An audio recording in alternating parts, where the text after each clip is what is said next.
The silent struggle. James Carter stood outside the brightly lit Taco Bell, his hands trembling slightly as he held the door open for his son. The smell of sizzling meat and spices filled the air, wafting through the open door and stirring something deep inside him. Liam, his 9-year-old son, could hardly contain his excitement. James watched as his boy practically skipped to the counter, eyes wide with wonder, scanning the menu like it held the secrets to a world he'd only dreamed of. "Dad, look, they have those crunchy tacos I saw on TV." Liam exclaimed, his voice filled with the kind of joy that only a child could express. The innocence in his voice tugged at James's heart, but it also brought a wave of guilt crashing over him. How could he afford this? How could he let his son believe that they could have everything they wanted, when he was barely able to keep food on the table? James smiled weakly, though it felt more like a mask he was forced to wear. "Why don't you pick something, buddy?" he said, his voice tight as he fought to keep his emotions in check. The pressure in his chest was mounting, and the weight of his responsibilities seemed to press down on him more than ever before. As he stepped up to the counter, James could feel the cold, hard truth settle in. He had just $7.50 in his pocket, a pitiful amount that wouldn't even cover a meal for the two of them. He had no choice but to hope that Liam would be happy with whatever he could scrape together. But how could he look at his son's face and tell him that they couldn't have this small treat? How could he explain that, in their world of dwindling opportunities and financial strain, moments like these, simple, carefree moments, were becoming increasingly rare? Liam's excitement was contagious, and for a moment, James allowed himself to be swept up in it. He was trying so hard to shield his son from the harsh realities of their life, to protect him from the worry that gnawed at James's mind every night before bed. The factory where James had worked for over a decade had shut down years ago, and since then, he had struggled to make ends meet. The bills piled up, utilities were sometimes late, and every day felt like a battle to keep the roof over their heads. But Liam didn't know any of this. To his son, James was a superhero, a man who could fix anything with his hands, a man whose laughter and bedtime stories could make any day better. James was a father.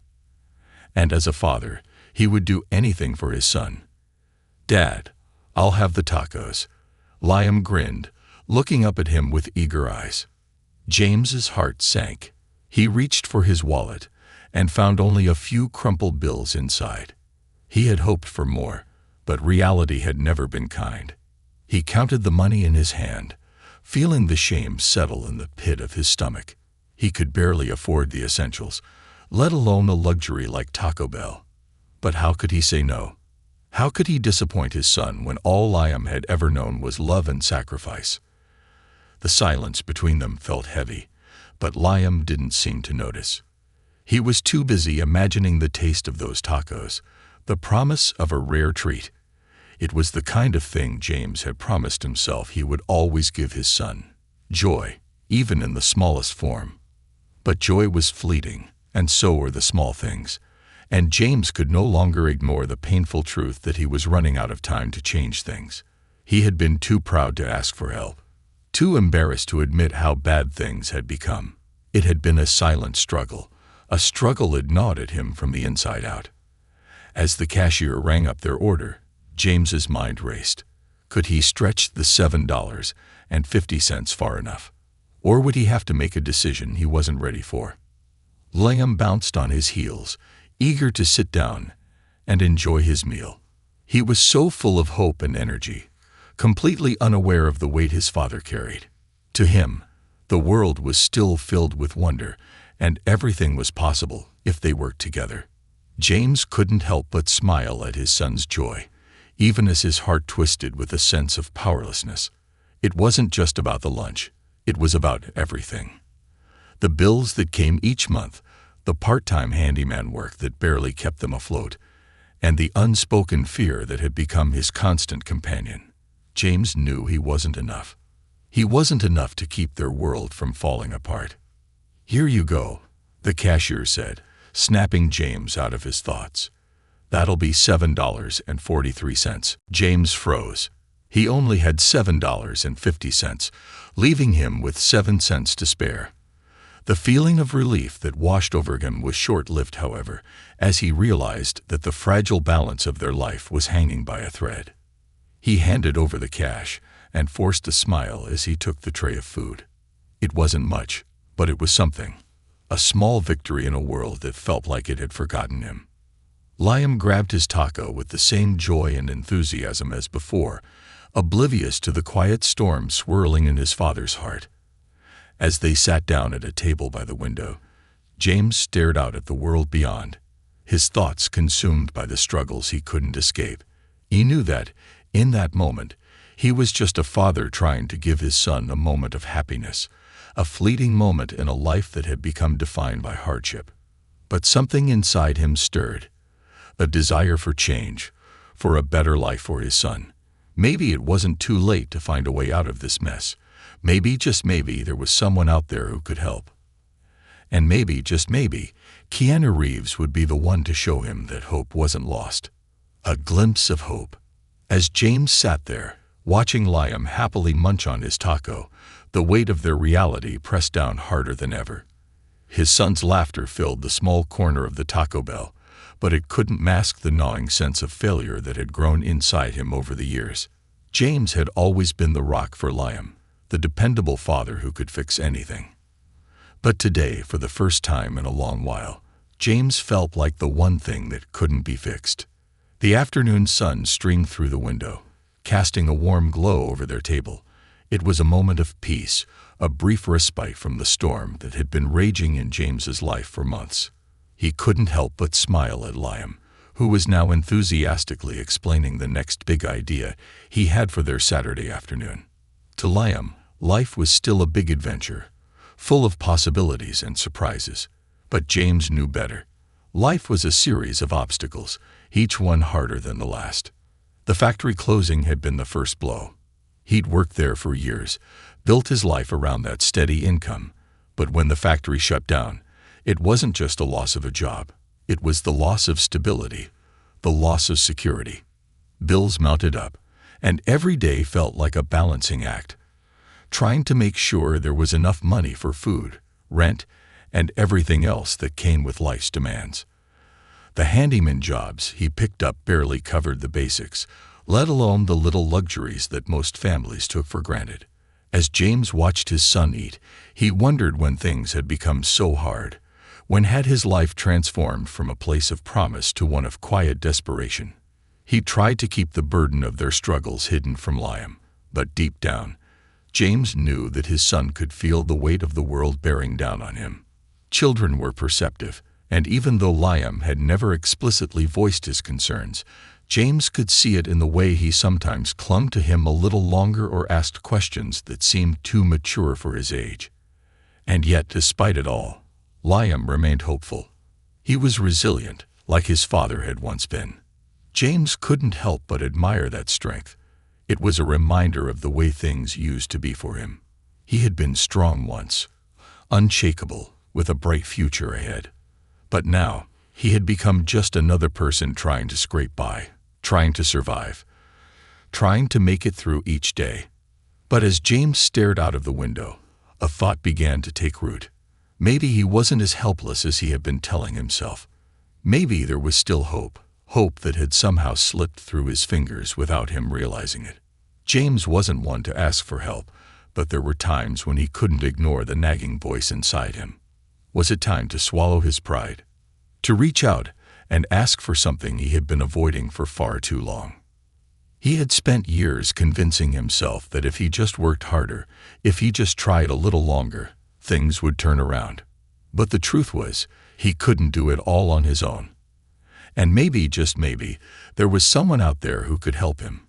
Someone who would see him for more than just a man struggling to make ends meet. That thought lingered in his mind, gnawing at him as he wiped his mouth and leaned back in his chair.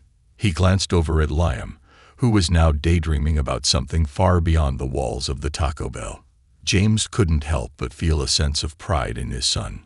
Liam had always been a bright spot in his life, a reason to keep going, even when things seemed impossible. What would Liam's future look like if things didn't change? If James didn't find a way out of this never-ending cycle of hardship?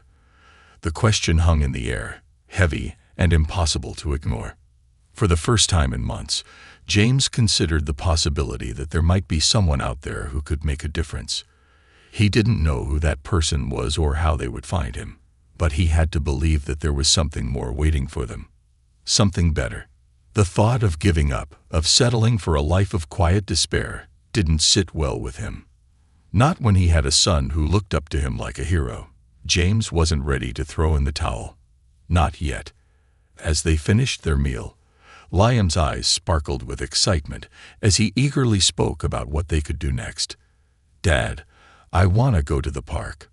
Can we?" His voice was filled with such innocence, and for a moment, James felt like the weight of the world had lifted, if only for a second. "Sure, buddy," James said, his voice steadier than it had been all day. "We'll go to the park." It was a simple request, but in that moment, it felt like a promise, one that James had every intention of keeping. He didn't know how, and he didn't know when, but he was determined to find a way to change their circumstances. Not just for him, but for Liam. His son deserved more than just scraps of happiness, more than just a life of survival. He deserved the world. As they walked out of the Taco Bell, Liam skipped ahead, his laughter echoing in the air. James followed, his mind buzzing with new possibilities. The park was just down the road, but as they walked, James's thoughts were far away. He was thinking about the future, about the steps he needed to take to get them out of this mess. He didn't know what that future would look like. He didn't know how he would change things or who could help him. But as he watched his son's silhouette against the backdrop of the setting sun, James knew one thing for certain. He wouldn't give up. The road ahead was uncertain, but it wasn't over. Not yet. And as long as he had his son by his side, James was ready to fight for a better life. A chance encounter. The wind cut through the streets of Willow Creek with an unexpected chill that morning, tugging at the edges of James Carter's jacket as he made his way to the corner of Maple Street. He'd just dropped Liam off at school, and now, with his hands buried deep in his pockets, James found himself standing in front of the old diner, Sharon's Place. It was a modest little building, a local favorite that had seen better days. The neon sign outside flickered weakly, and the windows were speckled with the dust of countless seasons gone by. James had worked here as a teenager, washing dishes and waiting tables, back when the town still felt full of life and possibility. But now, Sharon's Place seemed to symbolize everything that had gone wrong in Willow Creek. The once thriving diner now barely managed to stay afloat. The factory closing had hit this place hard too. People no longer had the disposable income they once did, and fewer came in to enjoy a warm meal. As James stood there in front of the diner, staring at the faded sign, something shifted in him, like a memory unlocking from deep within. It was hard to pinpoint what had brought him here today. Maybe it was the feeling of nostalgia, the memory of simpler times when he'd been able to earn a steady paycheck. Maybe it was the quiet desperation that had built up over the past few years, the gnawing sense that he was sinking deeper and deeper into a hole he couldn't escape from. Or perhaps it was just the sheer exhaustion of trying and failing. Whatever it was, it felt like this was the place he needed to be, even if just for a moment. He pushed open the door, the familiar jingle of the bell above the entrance ringing in his ears. Inside, the diner was just as it had been all those years ago, worn but cozy, with chipped red vinyl booths and countertops that gleamed under the soft glow of hanging lights. The scent of fresh coffee lingered in the air, and the hum of quiet conversation filled the space. Behind the counter, a woman with graying hair and a warm smile looked up as James entered. It was Sharon, the diner's owner. She'd been the one to hire him as a teenager, and they'd kept in touch over the years, though their interactions had been few and far between since James had left for bigger things. Sharon had always been more like a second mother to him than a boss, kind-hearted and generous, always looking out for the people around her. "Well, "Look who's here," Sharon said, her voice a bit louder than usual, a hint of surprise in her tone. "James Carter, as I live and breathe. What brings you back to these parts?" James forced a smile, though it felt foreign. "Hey, Sharon," he replied, trying to sound more upbeat than he felt. "I was just in the area. Thought I'd stop by, say hello." Sharon raised an eyebrow, giving him a knowing look. She'd always had a way of seeing right through him, even back when he was a teenager trying to act tough. "Aha, sure you were. Sit down, James. I'll get you a cup of coffee." He nodded and slid into one of the booths by the window, the worn leather creaking under him. As he sat there, his eyes wandered to the small collection of photos on the walls. Pictures of the diner in its prime, pictures of old customers who no longer came around, and snapshots of James from years ago, when he was just a kid, laughing with Sharon's son Tyler, who had been one of his closest friends. The memories came rushing back. He could almost hear the clatter of plates and silverware, smell the greasy fries frying in the back, and see the gleam of hope in his young eyes as he hustled through his shifts, dreaming of a better future. But that was before everything changed. The factory closing, the economy tanking, and the town itself slowly crumbling. Those dreams seemed so far away now, buried beneath the weight of everyday survival. Sharon returned to the booth with a steaming mug of coffee, setting it down in front of him with a soft clink. Her expression softened as she sat down across from him, folding her hands in front of her.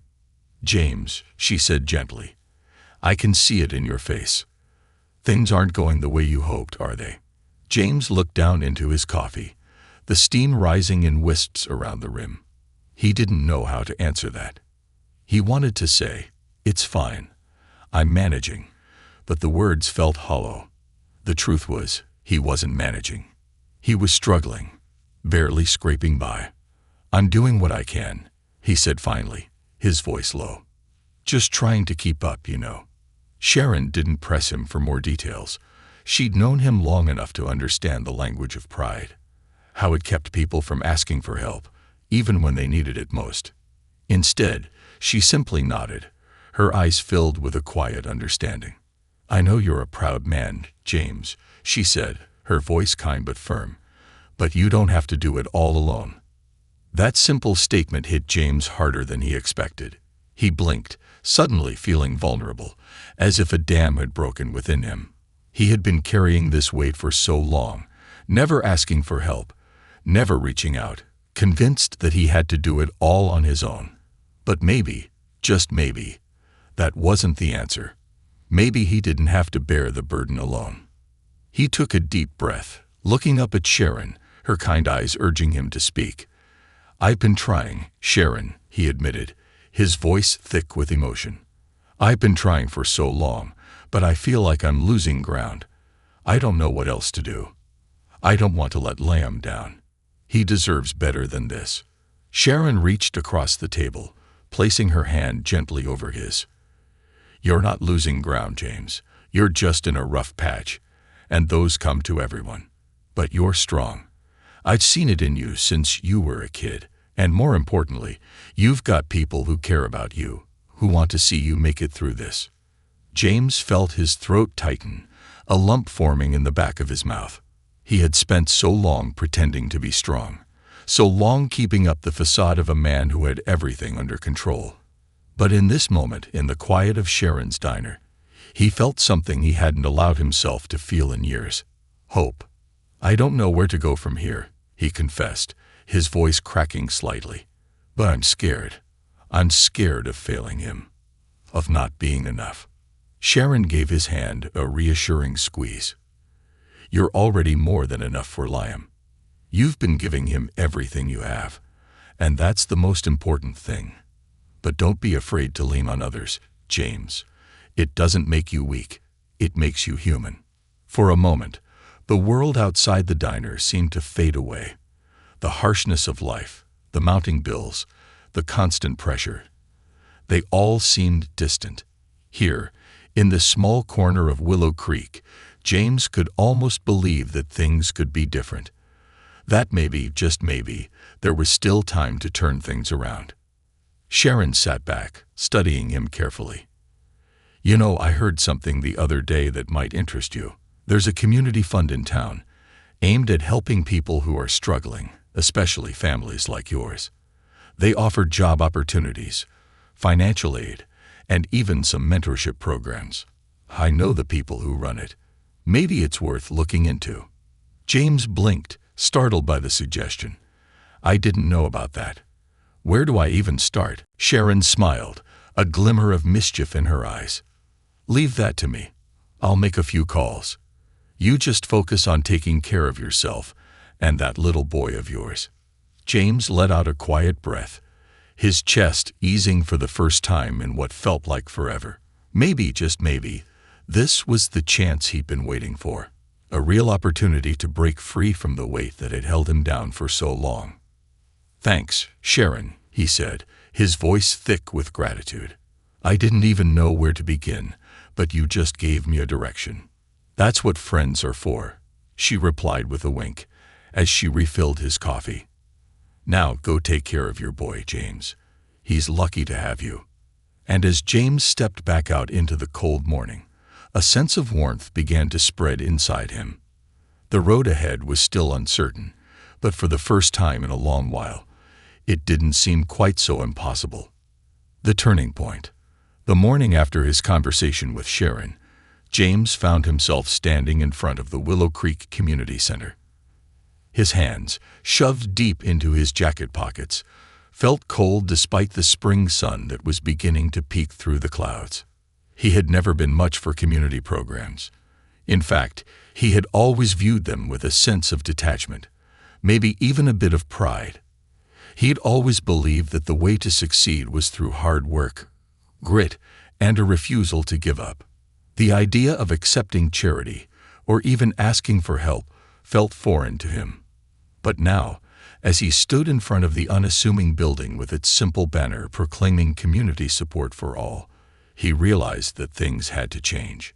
He was tired of fighting the same battles over and over, struggling to keep his head above water. His pride had carried him this far, but now he could see that it wasn't enough. It wasn't enough for Liam, and it wasn't enough for him. Come on, James, just go in, he muttered to himself, taking a deep breath as he pushed the door open. Inside, the community center was a far cry from what he had imagined. It wasn't cold or clinical like some of the government buildings he'd seen.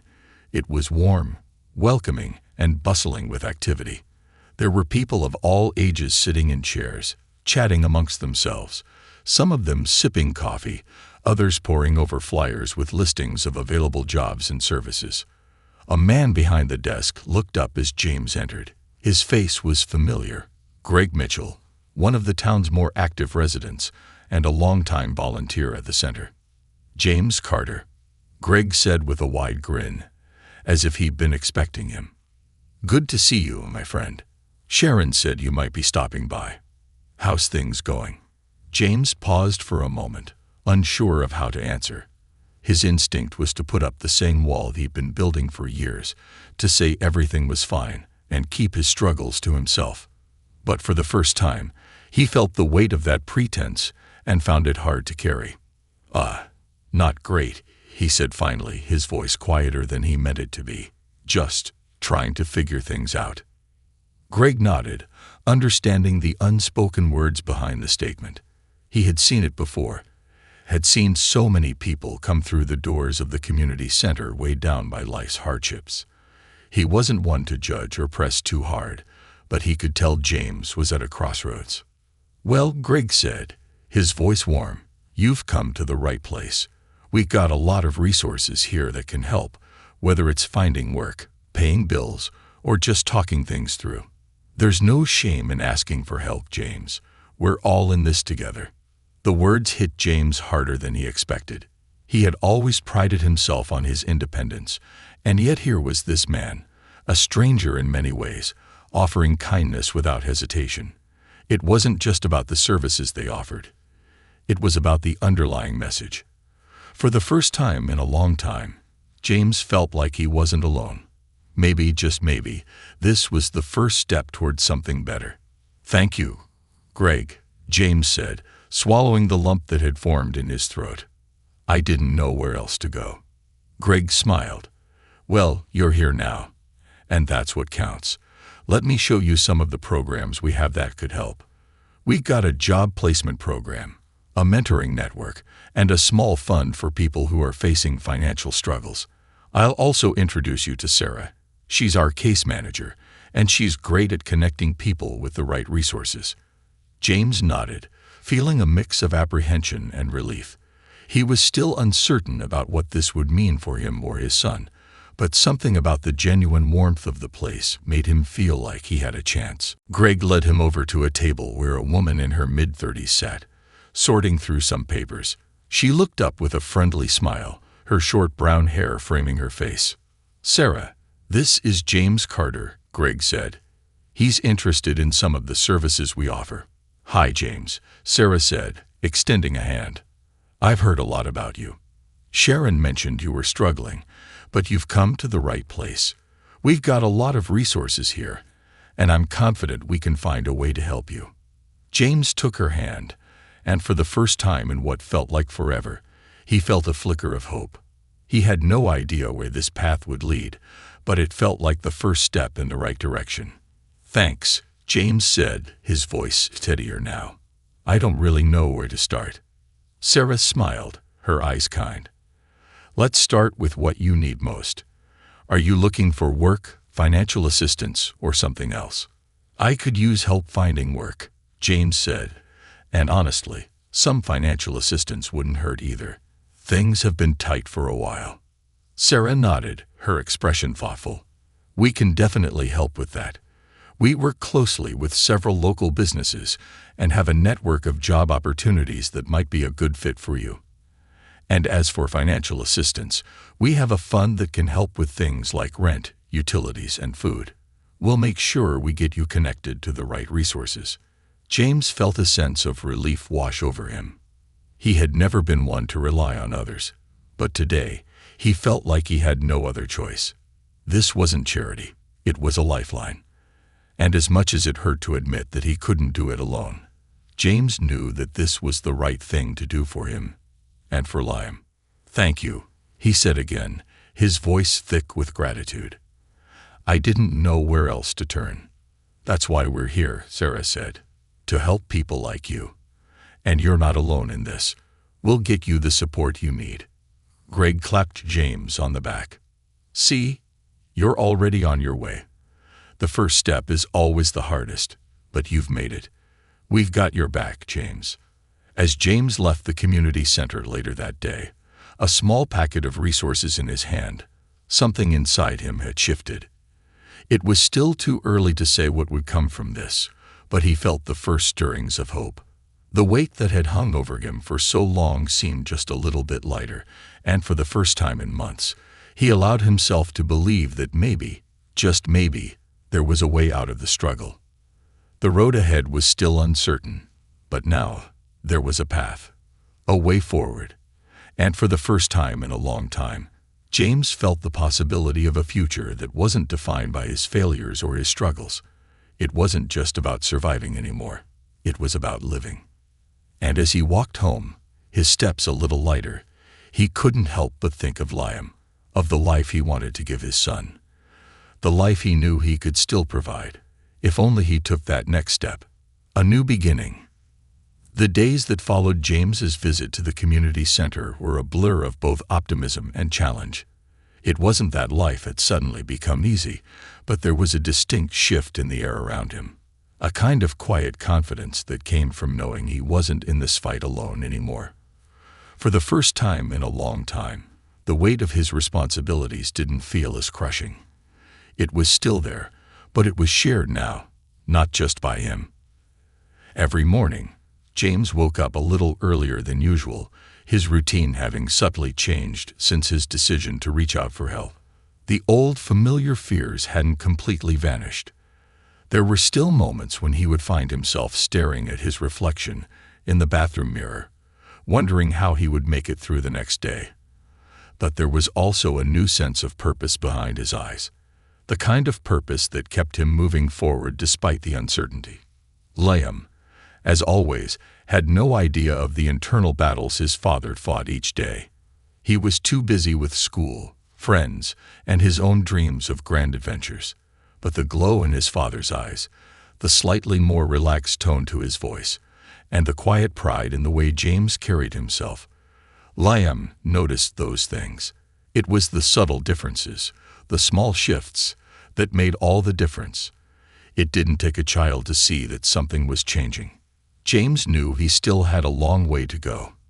The job search wasn't as quick as he'd hoped, and the financial assistance from the community center, though a lifeline, was temporary. He still had bills to pay, still had to find a steady source of income. But the support he had received, the guidance from Sarah, and the unexpected opportunities that had started to open up kept him motivated. It wasn't just about finding a job. It was about building a foundation for the future, something sustainable, something that could last for both him and Liam. One afternoon, after yet another meeting at the community center where they discussed job placements and resources, Sarah approached James with a new idea. She could see the tension still weighing on his shoulders, despite the progress he'd made. "You know, James," she began, her tone casual but with a touch of kindness, "we've been talking to a few local businesses, and there's a possibility of a part-time role coming up with one of our partners. It's not much, but it could help get your foot in the door. They're looking for someone with a handyman background." James froze, the words hanging in the air. A handyman role. He had years of experience fixing things, from small repairs to larger projects, and the idea of something steady, even part-time, was exactly what he needed. But as quickly as the hope surfaced, doubt crept in. "I don't know, Sarah," James said, running a hand through his hair. "I mean, I've tried doing odd jobs, but it's never been enough to get ahead. I don't want to go back to that cycle." Sarah smiled softly, understanding his hesitation. "I get it, I really do. But think about this. What if this isn't just another odd job? What if this is the beginning of something more? This company could offer you more hours, and who knows, maybe this is the chance you need to rebuild." James chewed on her words for a moment. She was right. In a way, this wasn't about going back to the way things had been. It was about taking one step at a time, building something stable. Even if it was a small start, it could lead to more opportunities. "I'll give it a shot," he said finally, the uncertainty still lingering in his chest, but accompanied by a new spark of determination. The next few days were a flurry of activity. James met with the business owners, a young couple who owned a small construction company just outside of town. They seemed genuinely interested in his skills, and even more so in his attitude. James was punctual, reliable, and had the kind of work ethic they appreciated. He had never been one to shy away from hard work, and that didn't go unnoticed. Within a week, they offered him the position, a part-time job that would involve general repairs, maintaining properties, and assisting with small projects. It wasn't glamorous, but it was exactly what he needed: stable, predictable work. The first few days on the job were humbling for James. The work was straightforward, but it wasn't easy. He spent hours fixing broken faucets, repairing leaky roofs, and scraping away at peeling paint. It wasn't the kind of work he imagined himself doing years ago when he had bigger dreams, but it felt grounding in a way that he hadn't anticipated. Each completed task, no matter how small, gave him a sense of accomplishment. And for the first time in a long time, he felt a glimmer of something he hadn't dared to acknowledge: hope. It wasn't just about the job. It was about the feeling of being needed, of knowing that his work mattered to someone. He was providing something tangible, something real, for his son and himself. By the time the weekend arrived, James was exhausted but fulfilled. He picked Liam up from school on Friday afternoon, a rare smile playing on his lips. Liam immediately noticed the difference. "Dad, you look different today," Liam said, his eyes studying him carefully. "Like you're not so tired." James chuckled softly, running a hand through his son's hair. I guess I'm just getting into the swing of things. Got a lot of work done this week." Liam beamed. "That's awesome, Dad. Can we go do something fun this weekend?" James hesitated for a moment, the fatigue still sitting heavily in his bones. But as he looked down at his son, he realized that these were the moments that mattered. The moments where he could be present, truly present, for Liam. "We'll go to the park," James said with a smile, his voice steadier than it had been in months. "Just you and me. I think we've both earned a little fun." As they walked to the park later that afternoon, the sun sinking low in the sky, James felt a quiet peace settle over him. It wasn't the kind of peace that came from having everything figured out. It was the kind that came from knowing he was taking steps in the right direction. The job wasn't perfect. They still had financial challenges ahead. But James was no longer facing those challenges in isolation. And that, in itself, felt like a victory. That night, as they sat together in their small apartment, Liam curled up on the couch with his favorite comic book. James sat at the kitchen table, quietly reflecting on how far they had come. The world was still a daunting place, but for the first time in a long time, it didn't seem quite as insurmountable. And as he glanced at Liam, his heart full of love and hope, James realized that perhaps the true measure of success wasn't in grand achievements or big paychecks. Maybe it was about the small steps forward, the quiet moments of progress that built a life worth living. For the first time in months, James felt like the future was something he could face with strength, and more importantly, with optimism. Unexpected support. The weeks that followed James's acceptance of the part-time handyman job were a blur of small victories and unexpected challenges.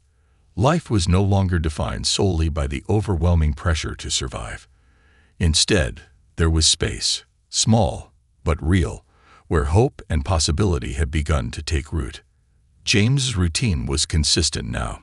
Each morning, he would wake up before dawn, drink a cup of coffee to fuel his day, and head out to his job.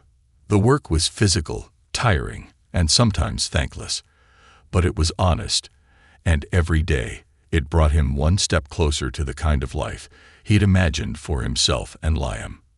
He was beginning to understand the subtle power in consistency, the power of small, steady steps towards something better. The job itself wasn't glamorous by any stretch of the imagination. It involved repairing fences, fixing leaks, laying down fresh coats of paint, and other odd jobs around town. But James didn't mind. In fact, he had found a kind of peace in the work, a quiet satisfaction in completing tasks that made a tangible difference. There was no ambiguity about the results. The work was concrete, and at the end of the day, he could point to something and say, "I did that." Still, there were days when it felt like the weight of the world was settling back onto his shoulders. The financial strain wasn't gone. It was simply hidden beneath a layer of optimism. James knew that there were bills he still hadn't been able to pay, and the apartment, though home, had seen better days. But at least he had a job now. At least Liam had food on the table. That was more than he could say a few months ago. One evening, after a particularly grueling day of work, James returned home to find a small envelope tucked under his door. The envelope had no return address, and it looked completely ordinary, except for one detail: a handwritten note on the back. "Open me, James." His heart skipped a beat. Who could it be? With no return address, there were a dozen possibilities running through his mind, none of which seemed particularly good.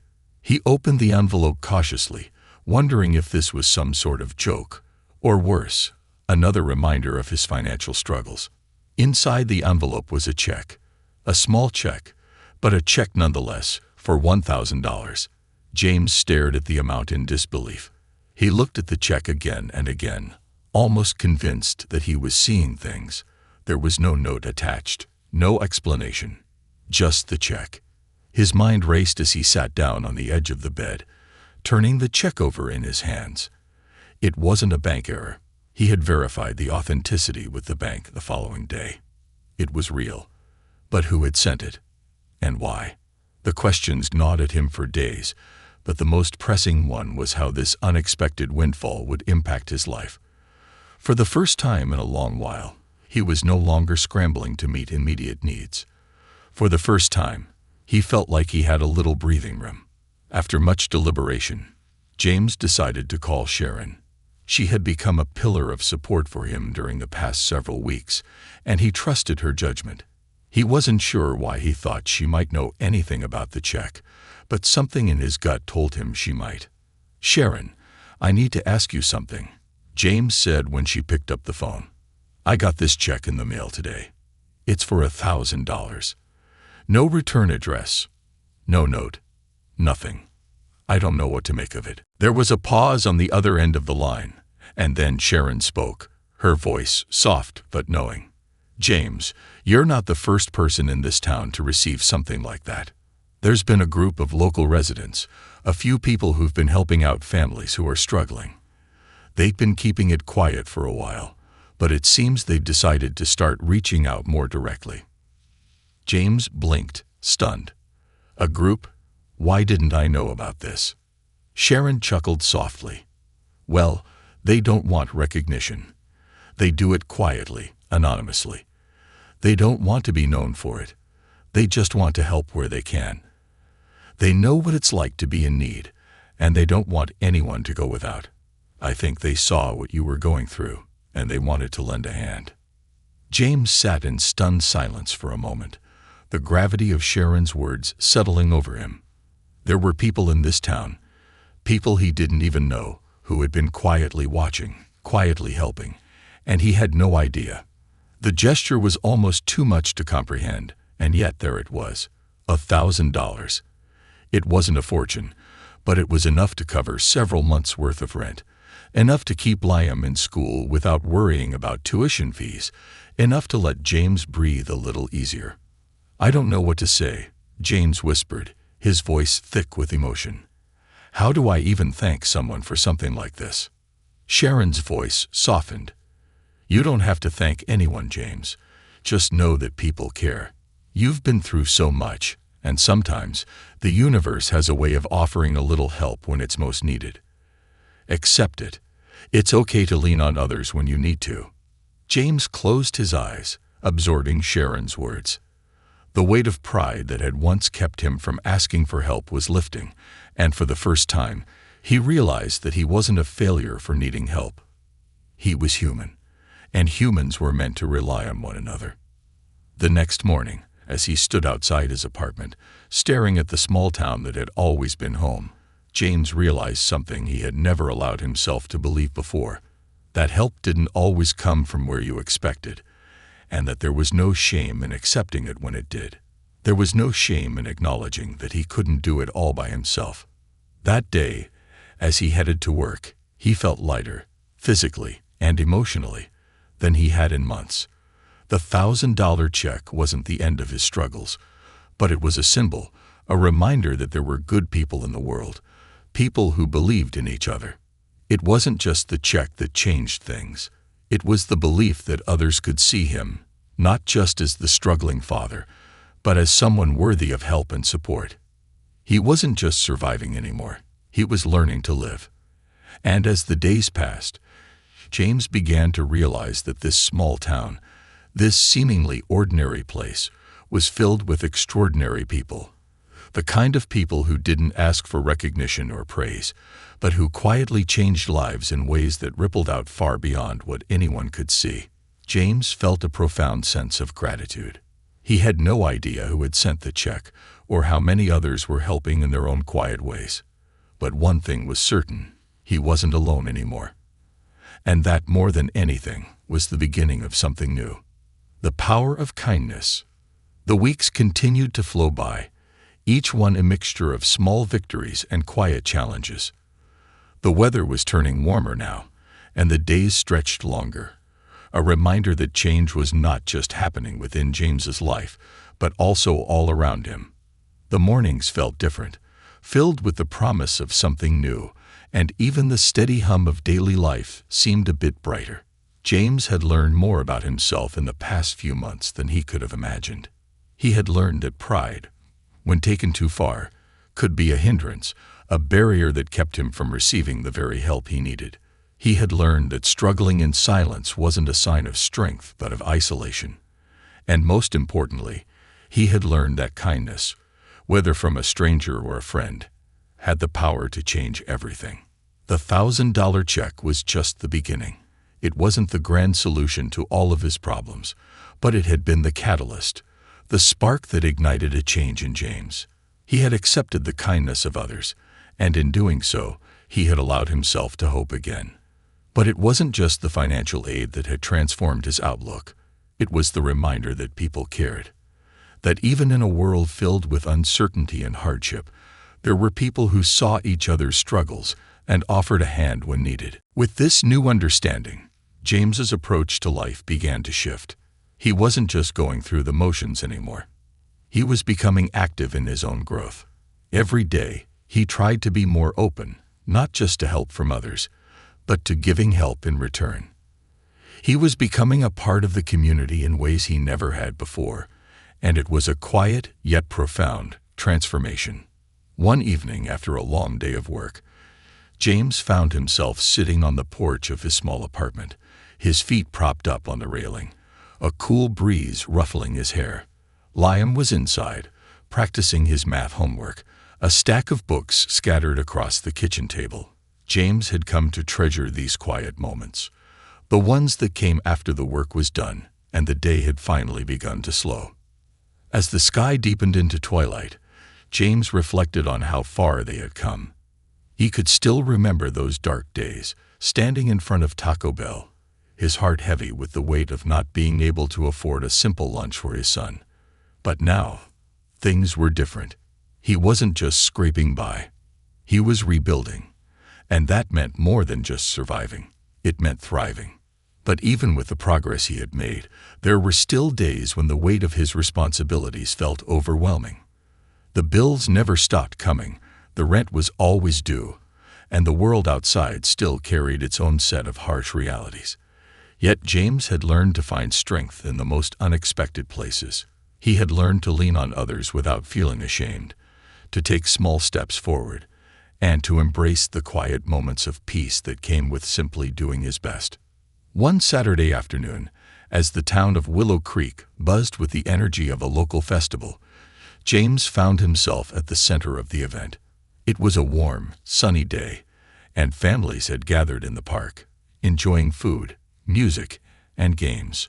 James wasn't one to seek out crowds, but there was something about the energy of the event, something that made him feel connected to this place and the people in it. Liam had run off with his friends to enjoy the carnival rides, and James found himself walking through the festival, taking in the sights and sounds. He had almost forgotten what it felt like to just be part of something, to not be preoccupied with bills, work, or the looming uncertainty of the future. For once, he felt like he could just be present, enjoying the moment without the weight of the world on his shoulders. As he walked past a small booth selling handmade crafts, he noticed a familiar face in the crowd. It was Greg Mitchell, the man from the community center who had first helped James get connected with resources and support. Greg was chatting with a group of volunteers, organizing a fundraising event for the town's local shelters. "James, hey," Greg called out, waving as he spotted him. James made his way over, a smile tugging at his lips. "Greg, good to see you. How's everything going?" James asked, his voice warm. Greg grinned. "You know, we're just keeping busy. A lot of great things happening around here. It's nice to see the community coming together like this." James nodded, glancing around at the busy festival, people laughing, chatting, and enjoying the day. It was a stark contrast to how things had been just a few months ago, when James had felt so isolated and burdened. "I can't believe how much has changed," James said, a quiet pride in his voice. "I mean, just a few months ago, I didn't even know how I was going to make it through the next week. And now—" Greg smiled knowingly. "Now you're a part of something bigger, James. You're part of a community that's got your back. And you're giving back, too. You've already made an impact here." James looked around at the people in the park, at the kids running around, the families sharing food and laughter, and it dawned on him. This was home. It wasn't just a place on the map. It was the people who lived here, the ones who reached out when things got tough, the ones who didn't ask for anything in return. I never really realized how much I was missing by trying to do everything on my own, James said slowly. I was so focused on getting by, I forgot about what really mattered, the connections with the people around me. Greg placed a hand on James's shoulder. It's easy to forget, but you found it now. And you're making it work, for you and Liam. That's what counts. As James stood there, talking to Greg, a thought occurred to him, a thought that had been brewing in the back of his mind for weeks. This wasn't just about getting by anymore. It was about making a difference, not just in his own life, but in the lives of others. Maybe he wasn't done yet. Maybe, just maybe, there was more he could give. I've been thinking, James said, his voice uncertain at first, but gaining confidence as he spoke, about helping others. You know, maybe I could start offering my skills in a more formal way, helping people with repairs, maintenance, that sort of thing. There's a lot of people around here who need a hand, and I'm starting to think I could be that person. Greg's eyes lit up with understanding. That's the spirit, James. I think that's a great idea. And I know people who could help you get started. The community's been more than generous to you, and I have no doubt you'll do the same for others. James smiled, feeling a spark of excitement rise within him. He had always prided himself on being independent, but now he understood something deeper. True independence wasn't about doing it all on your own. It was about recognizing your place in the world, knowing when to reach out, and knowing when to offer your hand in return.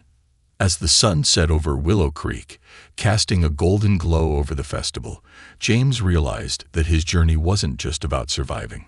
It was about living fully. And the power of kindness, giving and receiving it, was at the heart of everything that had led him here. He wasn't just a father trying to get by anymore. He was a part of a community. He was a man who had been given a second chance, and he was determined to make the most of it, not just for himself, but for the people who had made him believe in the goodness of the world again. And as he stood there, watching Liam run toward him, laughing with his friends, James knew that the future, though still uncertain, was no longer something to fear. It was something to look forward to.